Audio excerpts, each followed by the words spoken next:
Welcome, everyone. Happy Thursday. Welcome to our webinar on intellectual property strategies for tech startups. My name is Simon Reynolds. I'm one of the senior legal consultants here at LegalVision.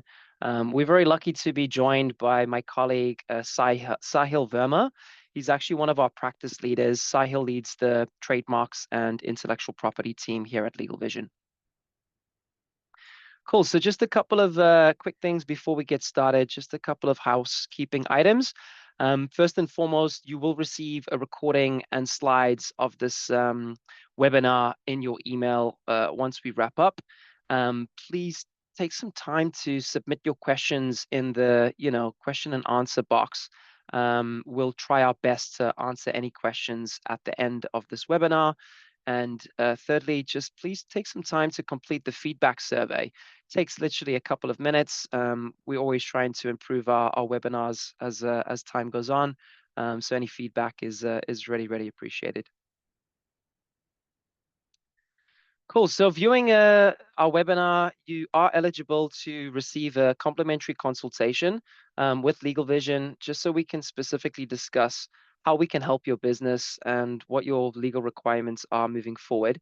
To claim the complimentary consultation, please just take some time to leave your contact details in the survey, or you can happily just go on our website. You can put your details in that way in order to get your complimentary consultation with us.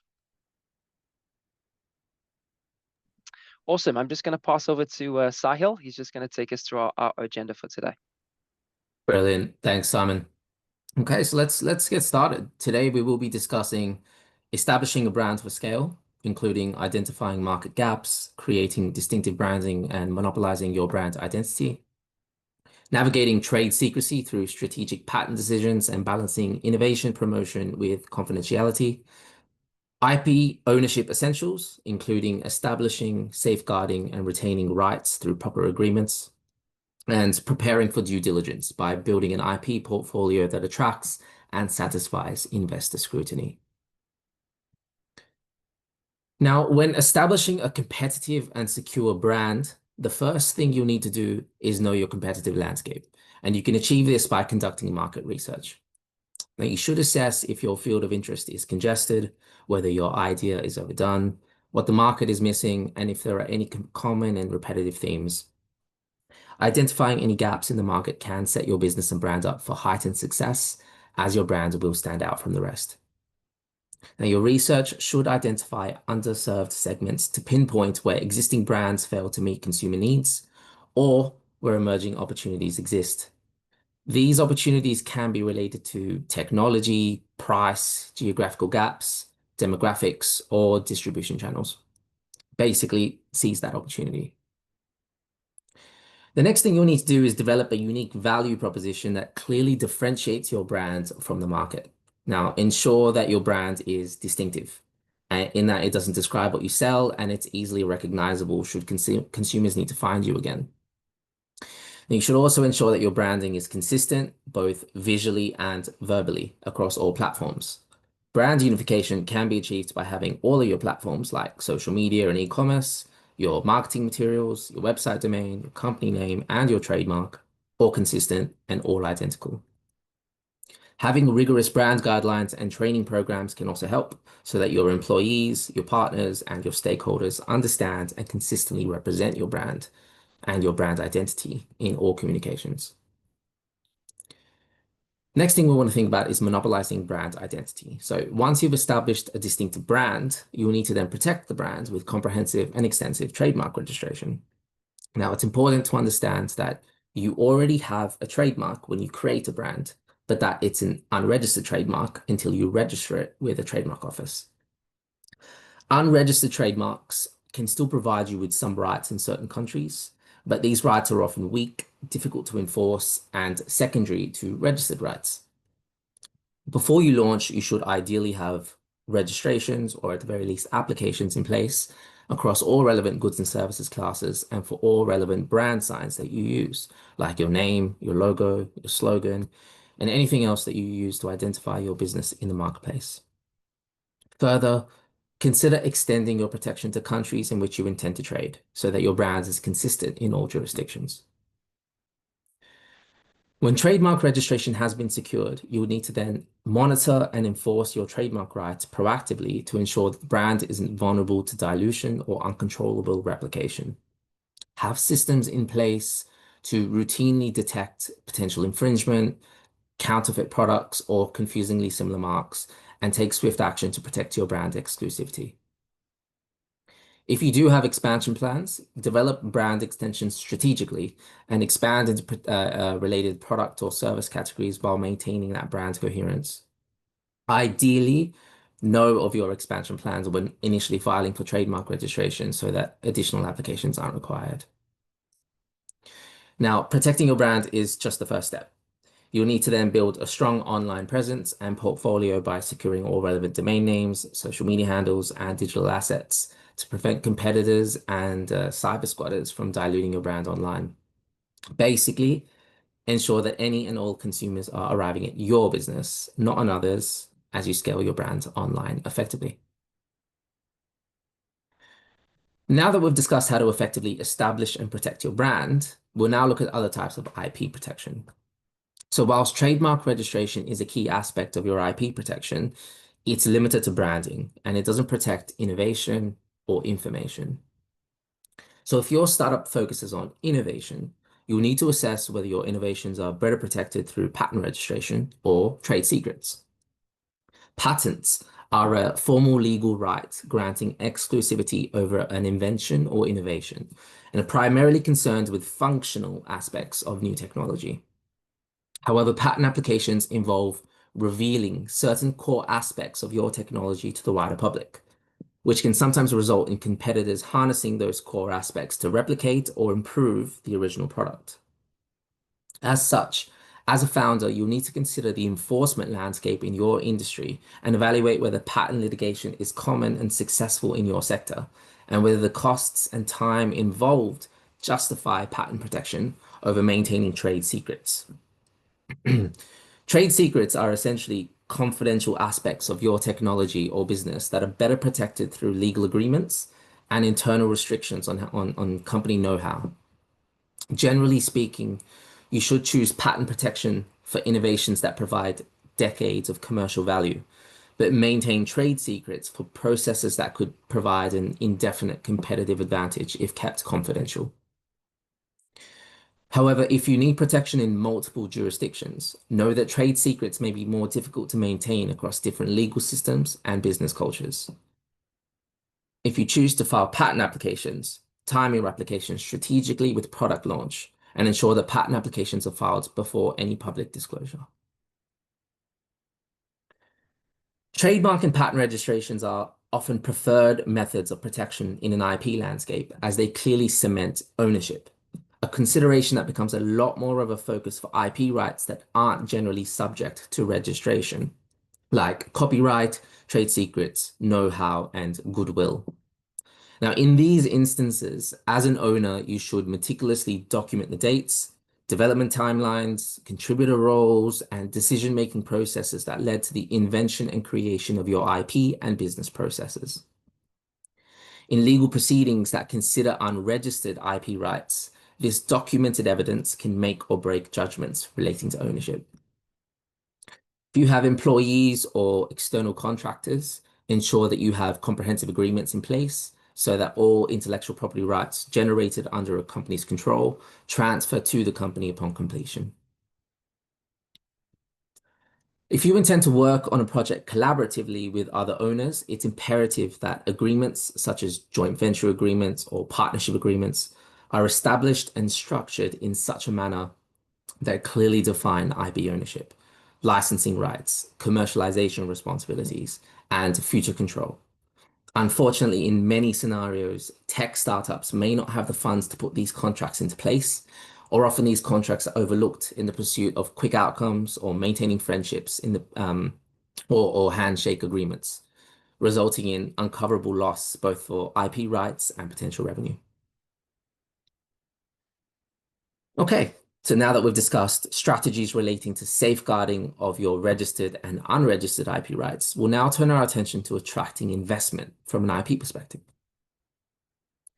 Assuming you have proper protections in place, you should now basically ensure that your portfolio aligns with your business objectives and supports your company's competitive advantages and market positioning in ways that investors can quantify.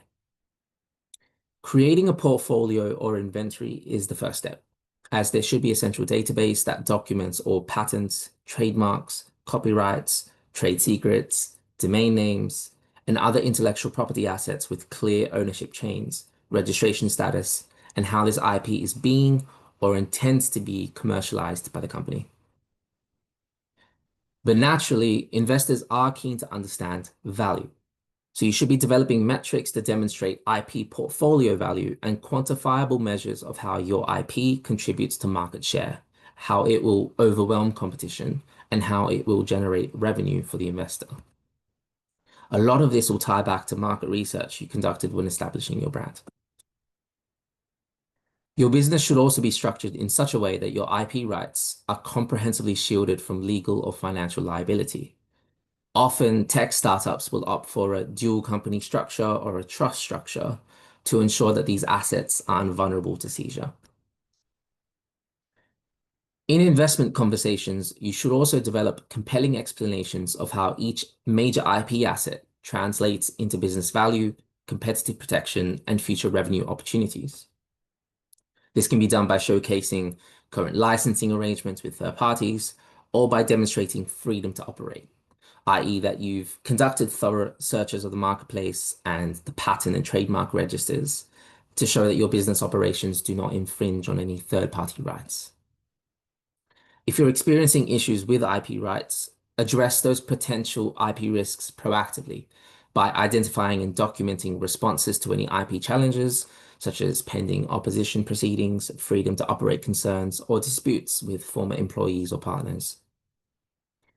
Lastly, show how your IP rights will improve in the future and highlight defensive and offensive IP capabilities by showing that your portfolio both protects your business from competitive challenges and provides opportunities to generate licensing revenue in the future. Remember that attracting investment in the first place requires an element of current protection, but attracting high volume investment requires more than just looking at what's current. Show that you have effective systems and processes in place to allow for your rights to be properly maintained with renewals and reviews, and improve with research and development and future expansion plans. Amazing. Thanks so much, Sahil. Super informative. And yeah, that concludes the main part of our webinar. So thank you so much for taking the time to jump on. Just a quick one on screen. You might find our publication super useful. As you can see there, you can also find our resources on our website. But scan that QR code, download the UK Trademark Essentials. Really informative information in that publication too. Awesome. And yeah, like most of our clients, you might also be interested in our next upcoming events. So our next webinar, please join us, is Avoiding Discrimination and Harassment Claims at Work, Tips for Employers and HR. Employment law legislation is constantly chopping and changing. So a lot of our clients find these webinars super useful. Awesome. So yeah, we're gonna answer some questions very shortly. Whilst you're still submitting any questions, we'll just take a minute or so just to talk through a little bit more about our legal membership model. So we're a full-scale established law firm. We've been in business for over 12 years. We're in Australia and New Zealand, obviously here in the UK with over 140 specialist lawyers. Traditional law firms, they typically charge per piece of work, or on an hourly rate, which can be incredibly expensive and things can add up pretty quickly. Our model is really shaking up the legal world. We offer what's called a legal membership model. So essentially it is a fixed monthly cost and you're getting unlimited commercial legal support. So we can help with all areas from advice consultations, document drafting, reviews, amendments. Big area that a lot of our clients get so much value is to do with intellectual property and trademarks, Sahil's department. We also help with business structuring, incorporation, more complex areas like cap raising, transactions, and disputes. All areas that we're, very, very, very capable of handling. So if you guys are looking for, any more details around our membership, would really recommend just booking in one of those free complimentary, consultations, just so we can really identify, the specific needs of your business and how we can bring value and be really cost effective moving forward. We also offer a desk extension for those types of established businesses that deal with in-house counsel. Sometimes they can get stretched pretty thin, and we are also assisting in that sense. So if you've got someone internal who manages all your commercial legals, we can also still work with them too. Great. So I'm going to just hand back to Sahil, our host, just to answer the questions. Whilst we do that, you'll see a poll question pop up on your screen. Would really appreciate if you could please answer it. But I'll pop over to Sahil just with regards to the questions. Thanks. Brilliant. Thanks, Simon. Okay, let me just have a quick look at the questions that have been submitted here. So the first one here is, what is IP and how do I protect it? So IP, generally speaking, is intellectual property. As mentioned, there are two types of IP rights. There are registered IP rights and there are unregistered IP rights. And the way you protect those rights differs based on, obviously, whether it's registered or unregistered. So with registered IP rights, we're talking about trademarks, we're talking about patents, we're talking about designs. In certain countries, we are talking about copyright as well. So what I'm talking about there are formal registration procedures in place for those types of rights. And so you file an application to register a trademark right, for example, or a patent right, and that particular intellectual property office will examine that application and either refuse or register it. So if you are capable of registering that particular right, you have protected that IP by way of registration. For unregistered IP rights, where there's no kind of formal procedure in place like that, what you'll need is, generally speaking, documented evidence of ownership. So for copyright, you've demonstrated that you created that particular creative work, like a song or an artwork or a logo, for example. There's documented evidence that you are the owner of that particular unregistered IP right, or that you have contractual agreements in place that show that you are the owner of that IP right. And that's basically how you cement ownership and protection over those types of rights. The second question that I have here is, if you have a granted but lapsed patent, can you still apply for a registered design? Good question. It depends on a few factors. So broadly speaking, patents protect functionality of a product, whereas design registrations protect the appearance of a product.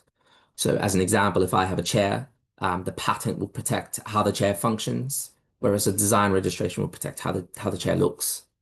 So they are two different rights that protect kind of different aspects of that product.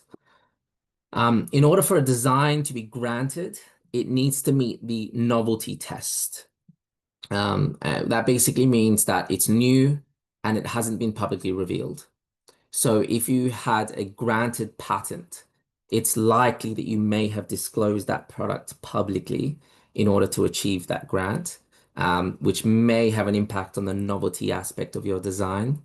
So that said, that might not be the case because your patent may have disclosed functionality, but not necessarily the appearance of the product. So yeah, that's one way you could definitely get around it. In the UK, I also know that there is a 12-month grace period whereby you can have revealed the design publicly, but you can still apply for registrations, provided it was kind of revealed by you or a subsidiary or a related company. So yeah, in summary, as long as your design is still novel, you can still apply for registration, even if your patent has lapsed. Doesn't look like I have any other questions here. So if you do have any other questions following this call, if something springs to mind, as Simon mentioned, we do have a complimentary consultation that you can apply for. So yeah, if you have any questions, look forward to speaking with you then. Otherwise, yeah, Simon, Thanks so anything much. else to Thanks, add? Sahil. Really appreciate that. And yeah, unfortunately, that's all the time that we have for today. Sorry if we haven't had a chance to answer your questions. As Sahil just mentioned, please feel free to submit your details through the survey. Would love to have that complimentary consultation with you. But yeah, more importantly, if you have some time to check out our website, there's a lot more details in there also around our membership. But that complimentary consultation is just a lot more tailored assistance with questions that you have that maybe we didn't answer, and also just to talk about your legal requirements as a business and how our membership could be a really good fit. Whilst obviously this is a free webinar, we really appreciate your feedback. So please take that time to complete the survey. Outside of that, have a really, really great rest of the week. And thanks so much for joining us. We'll see you soon. Cheers. Take care. Thanks, Bye-bye. everyone.